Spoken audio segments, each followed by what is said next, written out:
Peço a Deus todo momento pra um dia me levar onde foi meu nascimento. O que eu não posso tirar nunca da minha lembrança é o pedaço de terra que vivi quando criança. Eu fui um pássaro que viveu feliz, cantando livre nesses matagais, bebendo água nas cacimbas claras, depois voando para os mangueirais. Eu fui menino que andou descalço, pulando corda, jogando pinhão. Nos últimos dias de 2006, ocorreu-me a ideia de propor a realização de um documentário biográfico para registrar a trajetória de um menino de Currais Novos que fez do livro a semente, o plantio e a colheita de uma vida destinada ao sucesso. Esta poderia ser uma história comum de mais um plantador de algodão que deixa o sertão do Seridó em busca de um sonho. Garimpeiro, marinheiro, lavador de carros, livreiro, nordestino e ao mesmo tempo cidadão paulistano, nosso ilustre personagem se destaca principalmente pelo jeito simples e incomum de cultivar, imprimir e difundir valores, transformando-os em conhecimento. Durante as filmagens, tornou-se evidente a paixão criadora deste semeador de livros que tomara sirva de estímulo para muitos outros meninos e meninas sonhadores. Para que todos saibam que em pleno século XXI ainda é possível ser feliz apostando no ideal e trabalhando por ele.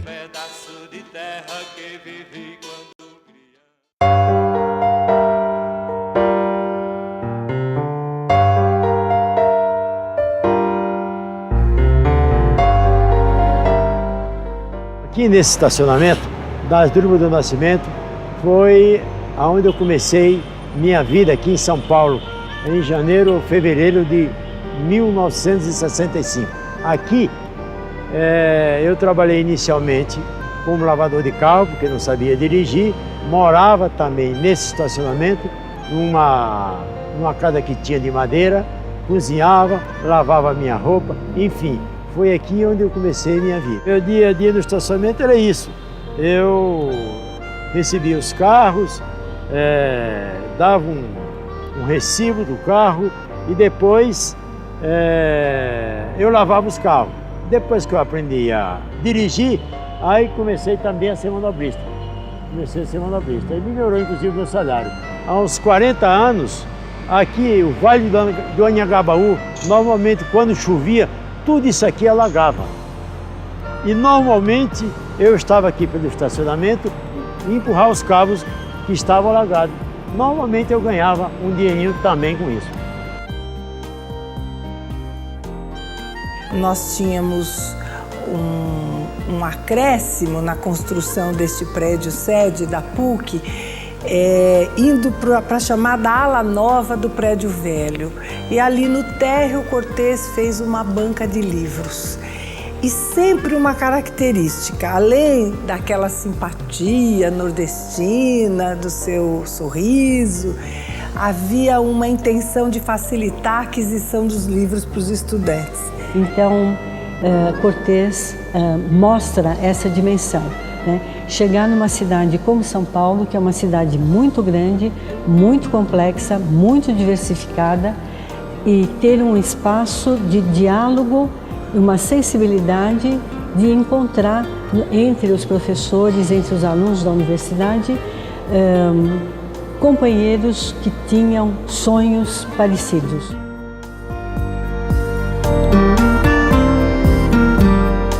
Do início, não havia onde semear. Eu diria assim, ele construiu o terreno, lançou a semente e hoje colhe essa produção que está no Brasil, está na América Latina, está se espalhando por todo o mundo. Hein? Porque um semeador de livros, ele está ligado a uma causa. E no caso do Cortez, a causa era principalmente a educação, a formação do povo brasileiro. Ele está sempre semeando, né? E com isso, acho que esse é o elo que acaba ligando a coisa. Ele está permanentemente semeando e ele usa o livro para isso. José Xavier Cortez é Tura. Cheguei a essa conclusão ao ler a seguinte passagem de Júlio Cortázar: a nossa verdade possível tem de ser invenção, ou seja, literatura, pintura, escultura, agricultura, psicultura, todas as turas deste mundo.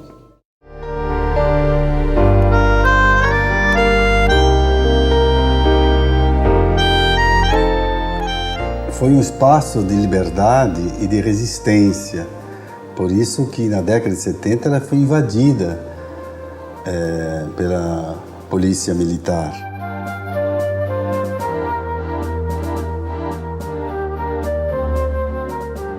Para pagar a universidade, trabalhava num estacionamento como lavador de carros e aqui apareceu a oportunidade, trabalhando junto com o diretório acadêmico, de vender livros para os meus colegas de classe. Essa venda inicial, que comemorava ao lado de uma editora chamada Atlas, meu curso era de economia, administração, etc. Eu vendia livro para os meus colegas. E dessa venda, eu tirava um pequeno percentual que completava o meu salário. Eu posso dizer que conheci o Cortez há mais de 30 anos, acho que há 38 anos, na década de 70, e ele tinha um balcão onde ele vendia livros aqui na PUC. As livrarias, inclusive, os livros, até com capa vermelha, simplesmente eram recolhidos na época pelo DOPS e pela polícia militar. Esse local aqui, esse pátio, ele me é familiar, aliás, como tudo aqui nessa universidade, porque aqui eu vivi muitos anos. Quer dizer, a maior parte da minha vida de estudo e depois de terminado o curso, eu continuei trabalhando nessa universidade. Ele faz parte da história da PUC. Acho que a história da PUC foi um constituinte da história do Cortez e vice-versa. Na realidade, foi aqui onde eu me politizei. E foi aqui também que eu comecei, no ano de 68, a vender livros. O meu relacionamento com os livros começou aqui. Lançamos um livro, uma primeira edição pequena, sintética, mas que hoje, 30 anos depois, essa apostila se transformou no, vamos dizer assim, o principal livro sobre metodologia publicado e lido no Brasil. Hoje nós estamos comemorando e praticando o lançamento da 23ª edição do livro. Isto significa mais de 500 mil exemplares já comercializados desde aquele momento, e o que para nós representou assim um êxito não apenas, digamos assim, mercadológico, mas um êxito cultural e educacional mesmo. O Cortez deu uma contribuição enorme a esses intelectuais que puderam ter acesso a obras interditadas pela ditadura. E entrei para a Marinha de 55, fui para a Escola de Aprendizes Marinheiros do Recife, e em 56 vim para o Rio de Janeiro, e aí fiquei 8 anos até 1964. Aí estou eu... Você tá onde? Eu estou aí, está uma setinha, apertando aí, uma setinha pro marinheiro, e aquela pessoa que está lá, com aquela outra seta, é o João Cândido. João Cândido, Olha.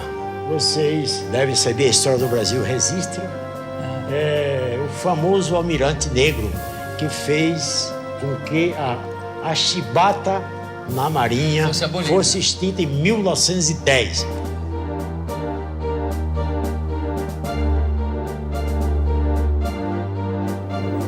os eventos que aconteciam aqui na PUC foram muito importantes para me conscientizar da importância da leitura, do trabalho, enfim, todos esses valores que um ser humano precisa.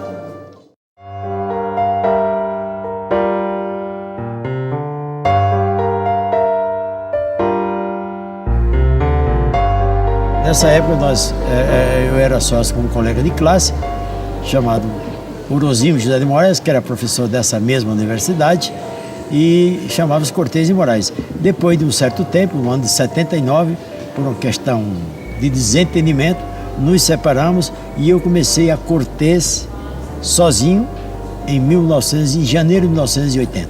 Eu me separei da Cortês de Moraes e esses autores me seguiram. Por exemplo, Demerval Saviani, Paulo Freire, Maurício Strattenberg,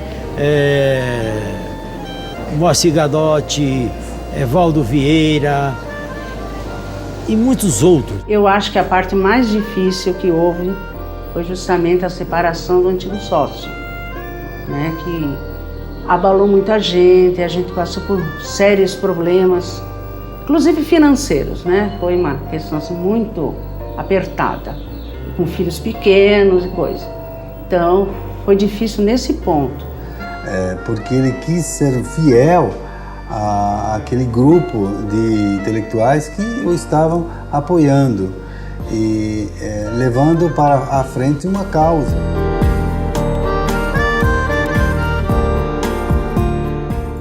Xavier Cortês é Cortês, não só porque trabalha com educação, não só porque difunde e promove educação. Sua educação nos educa e por isso é pura tudo.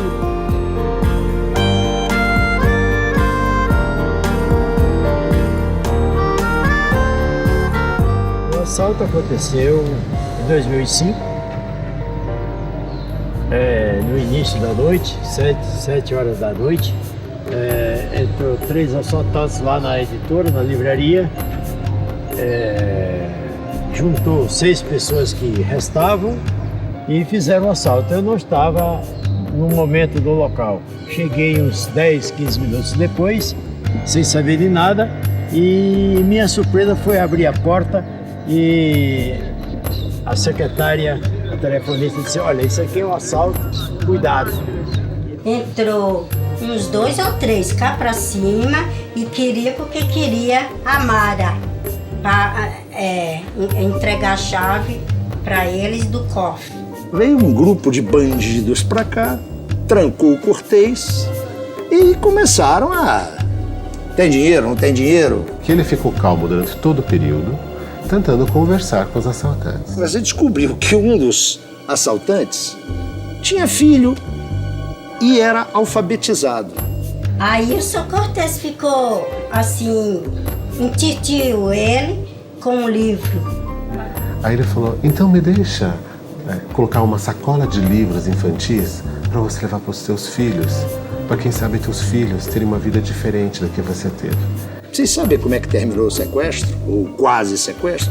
Com o Cortês distribuindo livros para o assaltante. É um fato que me remete à primeira frase dele quando começou a literatura: livros que ajudem a transformar.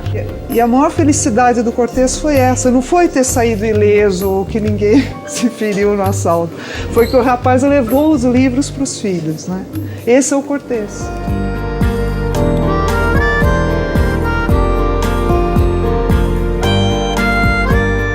Livro para o Cortês é instrumento de educação, de cultura e de emancipação.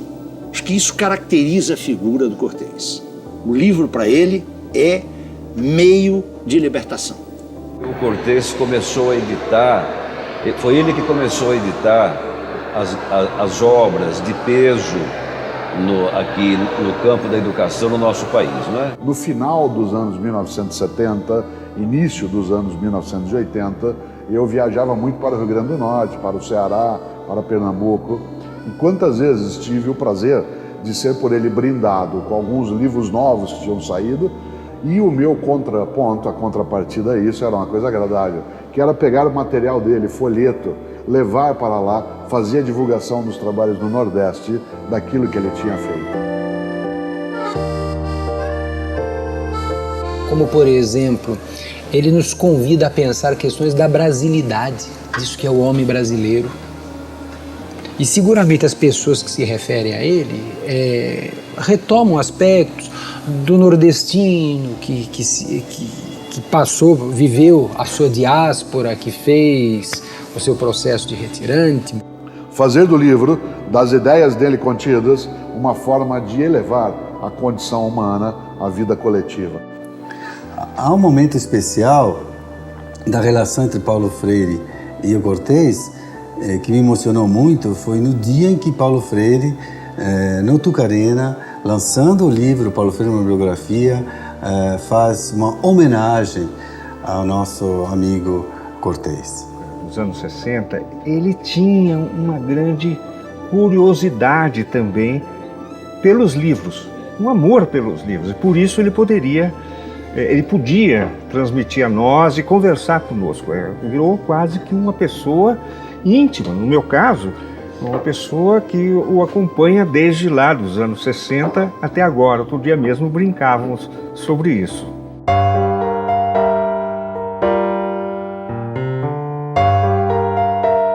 Eu acho que é esse não contentar-se com o pequeno que está ali, naquele lugar. Ele pensa realmente em fazer algo que ajude as pessoas a se transformarem e a transformar o mundo. Nesse vai e vem, nesse vai e vem, nesse vai e vem, é o chamego da molesta, nesse vai e vem. Esse vai e vem, esse vai e vem, vai machucando a noite inteira, nesse vai e vem, esse vai e vem, esse vai e vem, é o chamego da molesta, nesse vai e vem. Quando veio aqui no Brasil a presidente da Federação Internacional de Direitos Reprográficos, uma senhora muito simpática, uma finlandesa de 1,90 m, o Cortés baixinho, etc., mais um grande mestre de forró. O que íamos fazer com a senhora? O Cortés imediatamente se propôs, vamos levá-la a um forró. E à noite foi levá-la e ensinar o forró. Então vocês imaginam o Cortés baixinho e essa senhora de 1,90 m e começou a ensiná-la a dançar forró. E ela dominando o salão, vendo o salão por cima, e o Cortés no umbigo dessa senhora. E o pior é que essa senhora não desistia.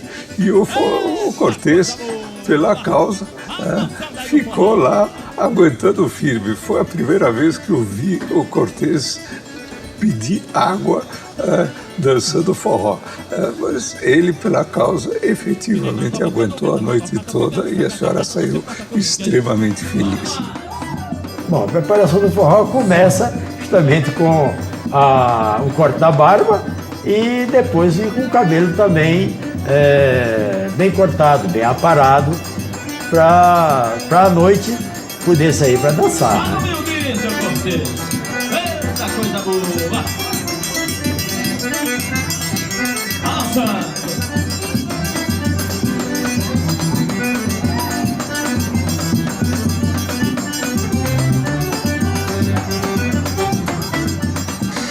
Ele chegava lá, queria se amostrar nos forróis, não sabia dançar, aí pedia pra gente ensinar ele a dançar. Então, em compensação, a gente ensinava ele a dançar e ele em troca, ele dava par de sapatos pra gente ir pra festa.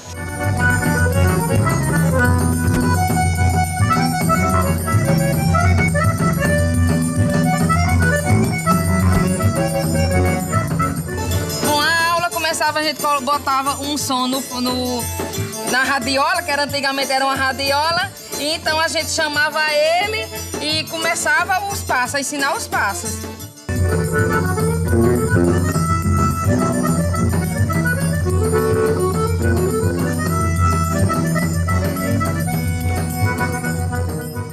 Tinha paciência comigo e depois elas estavam ganhando para isso. Então elas tinham interesse também, mas tinham que me ensinar de verdade. Durante a semana, era 4, 5 dias na semana, até eu aprender.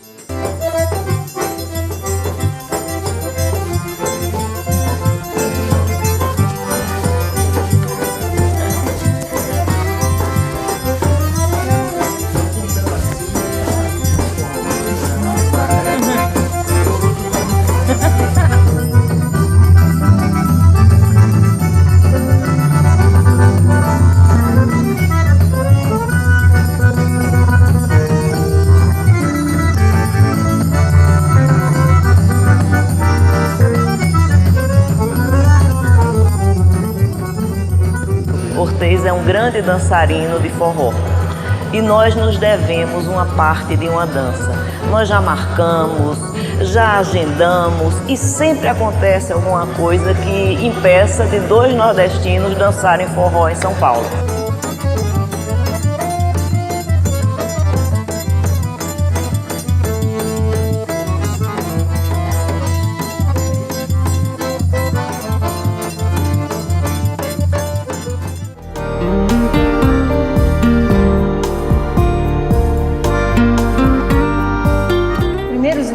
Foram livros na área do serviço social, né?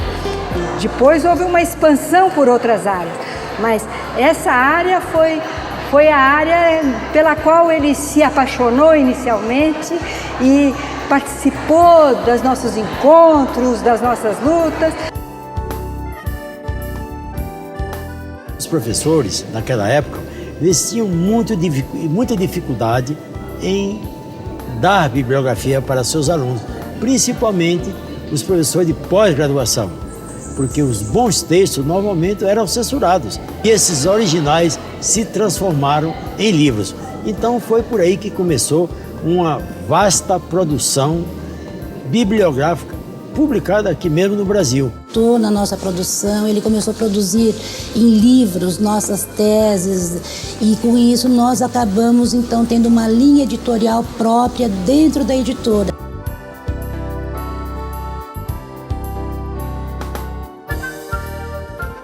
Esse casamento vai propiciar a difusão das ideias do serviço social crítico, né,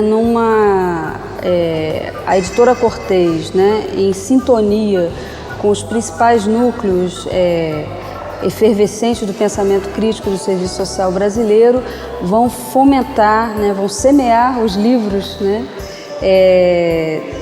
do pensamento crítico do serviço social brasileiro. Eu considero que ele deu voz ao serviço social, né?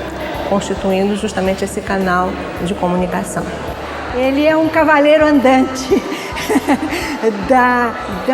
do pensamento moderno, na área, principalmente na área social, na educação, no serviço social, na política social. Ele dissemina isso, então ele é um cavaleiro que leva as ideias. Pela sua contribuição na divulgação, na socialização das publicações, na democratização dessa informação. Além de levar essa comunicação da produção através dos seus livros, ele próprio é um veículo de expansão das ideias. Ele tem as suas ideias e luta as nossas lutas junto conosco. E o Cortês soube reconhecer isso nessa profissão e falou: eu quero ser parceiro dessa profissão. E ele é o grande parceiro do serviço social.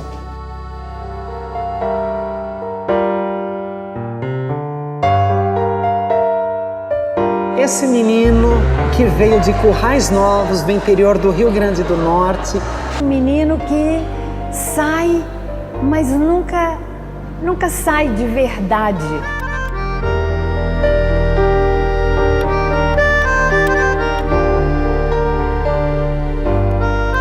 Já se falou de Paulo Freire que ele era um homem internacional porque ele era, sobretudo, um recifense.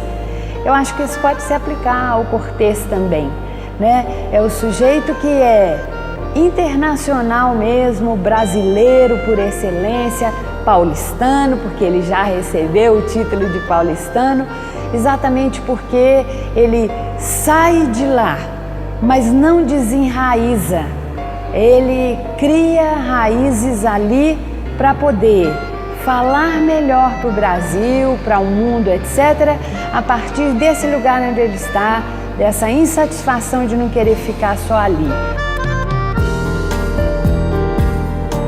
Nós tínhamos uma brincadeira aqui, os meninos aqui do sertão. Isso aqui era uma fazenda, como vocês estão vendo, e aqui nós tínhamos um curral com vacas, e aqui nós tínhamos os bezerros, que era, claro, filhos da vaca, que antes vocês sabem, antes de tirar o leite, os bezerros vão com a vaca e depois voltam para o curral deles.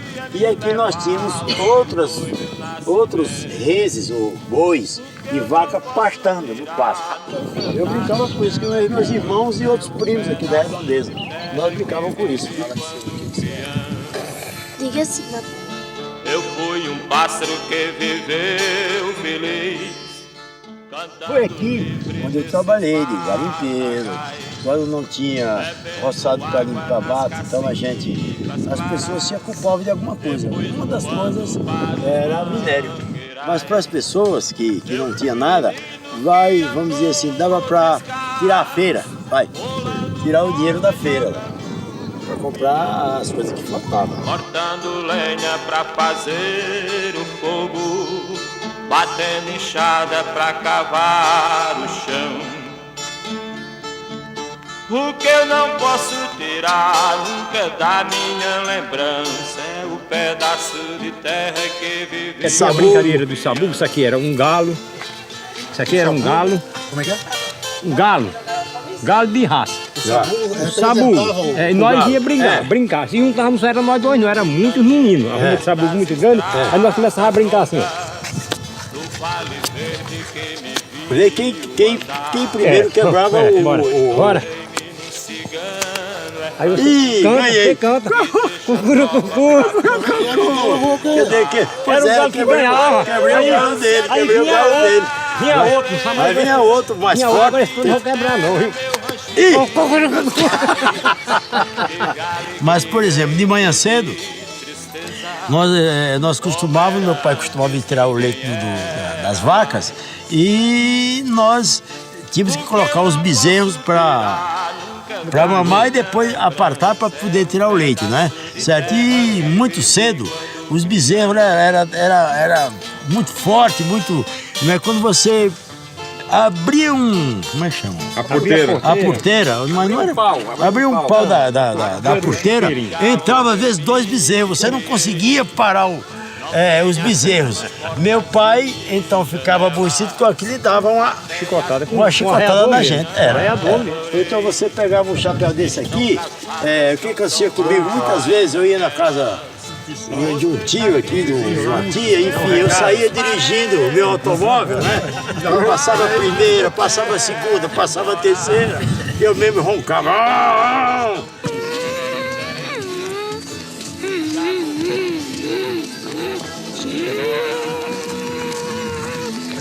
Eu nunca pensei que um dia eu pudesse levar meu pai, meus pais, meus irmãos para morar em outro lugar. Eu nunca pensei isso.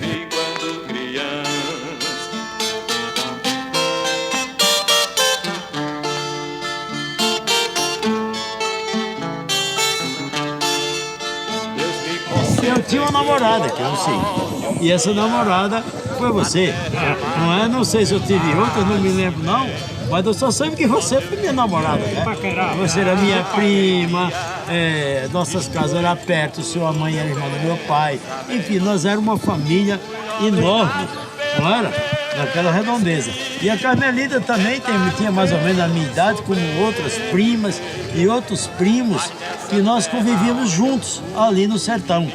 Ali naquela casa de São Luís, de Santa Rita, São Miguel. E 2 vezes por ano, às vezes 2 vezes, nós tínhamos uma festa aqui em Mulungu, que era São João, às vezes, e noite de festa. Noite de festa que nós chamamos a festa de São Sebastião.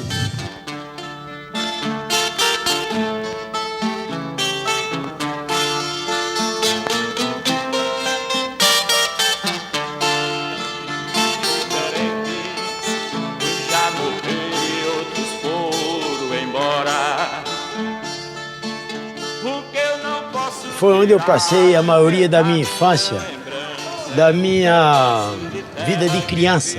Foi nesse lugar que se chama hoje São Sebastião. Entretanto, antes tinha o nome de Mulungu. Mulungu, como você percebe, é um vilarejo, é um povoado que tem uma única rua. E aqui, nesse lugar, que não deve ter mais do que 50 casas, e essa igreja, onde se realizava todos os anos as festas, ou as comemorações, vamos dizer assim.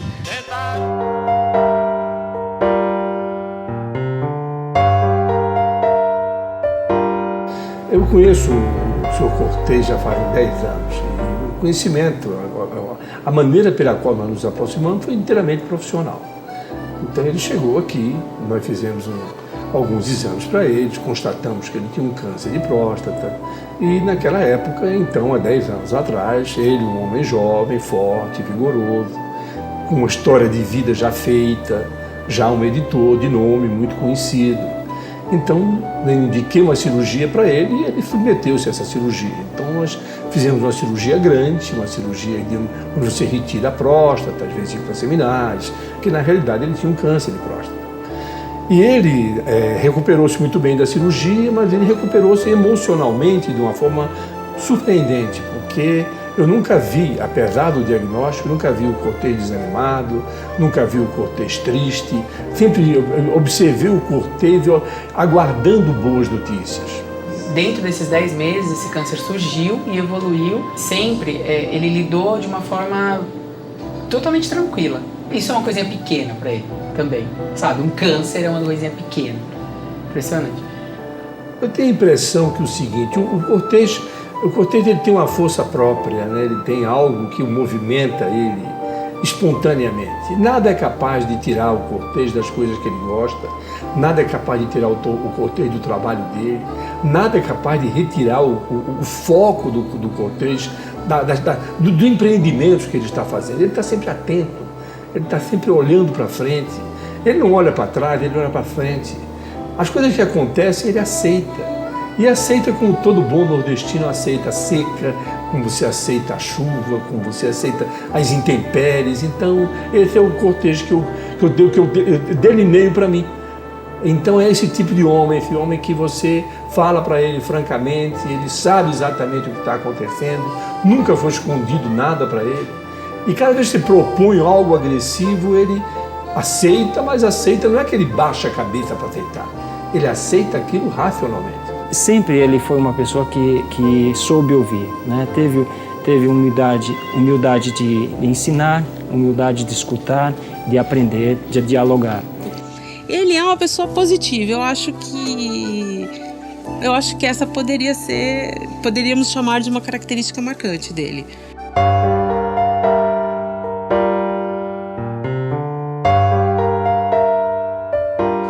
Ele semeia amor, ele semeia união, ele semeia... Como se eu tivesse um cesto com frutas e ele vê nesse cesto aquelas que estão sadias e aquelas que não estão boas. Todos os sentimentos bons que alguém pode passar para o outro, esse homem passa.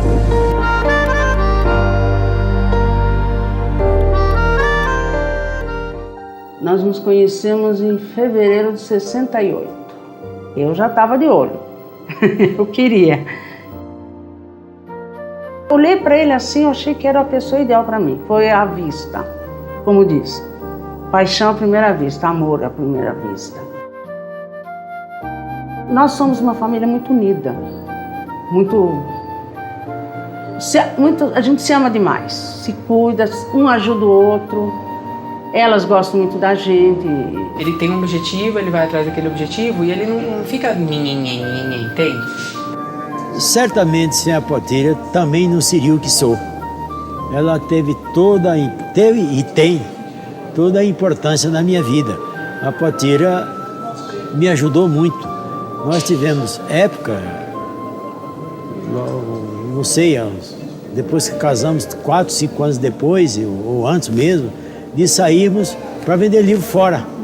No Fusquinha, tinha um Fusquinha, nós colocávamos um livro no caixa dentro do Fusquinha e íamos, por exemplo, para Santa Amaro, vender livro no final de semana. Enfim, ela teve muita importância. Depois, é a mãe das minhas filhas e foi uma esposa que esteve sempre ao meu lado em todos os momentos, né?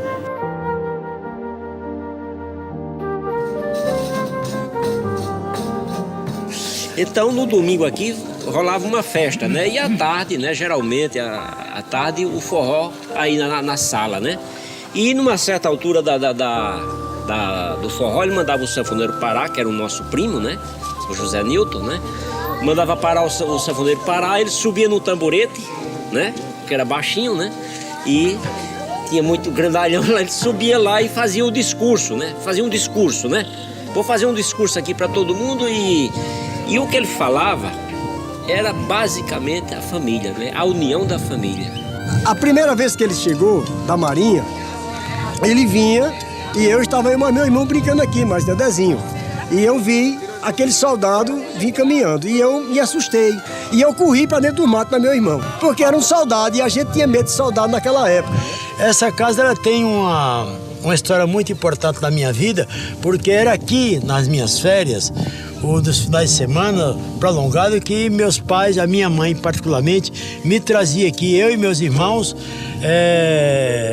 num jumento, numas caçambas. Nós três vimos numas caçambas, sentadinhos, com 2, 3 anos, ficar aqui alguns dias para estar com meus avós, né?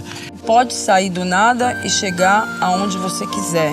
Essa é isso que meu pai representa pra mim, entendeu? É uma força muito grande de luta, é uma luta. Então esse é o legado do meu pai, é essa questão dele estar sempre ligado com a família, com as pessoas, com as suas raízes, né? Quando ele ia jogar com o seu Gomes, né, lá na quadra da PUC, então ficava ele numa ponta da quadra e o seu Gomes na outra ponta. Esse lançamento, evidentemente, como o seu Gomes não era muito habilidoso com a bola, era mais ou menos. O seu Gomes logo já lançava para um outro lado da quadra, e aí, evidentemente, que o Cortez ficava dando risada do seu Gomes, e o seu Gomes ficava muito irritado com ele, porque, segundo o seu Gomes, pelo Cortez ter gritado, desconcentrou ele, e o lançamento, evidentemente, saiu errado.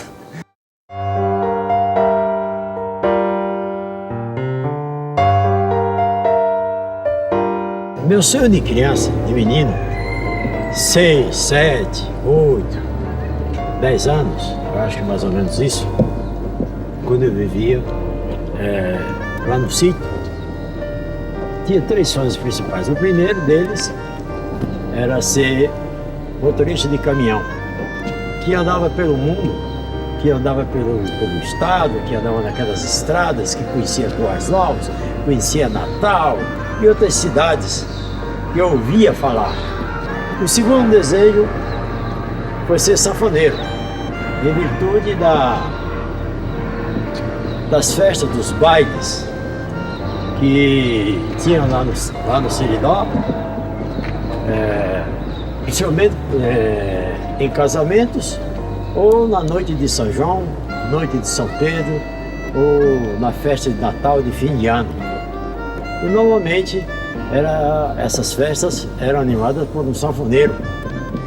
O terceiro sonho era ser professor.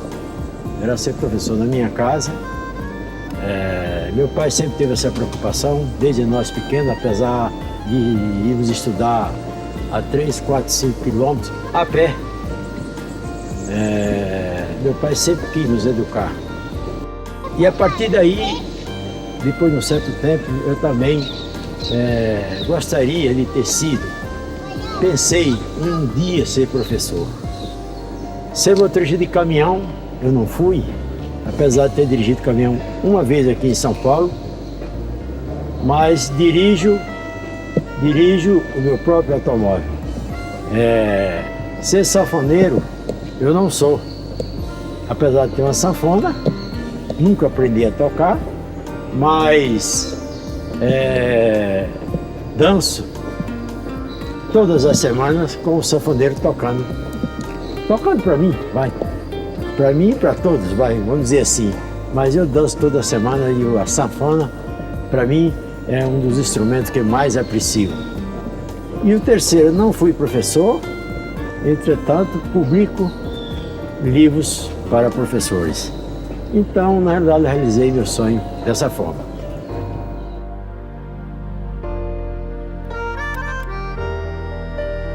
Me sentia tão bem naquele tempo quanto me sinto hoje.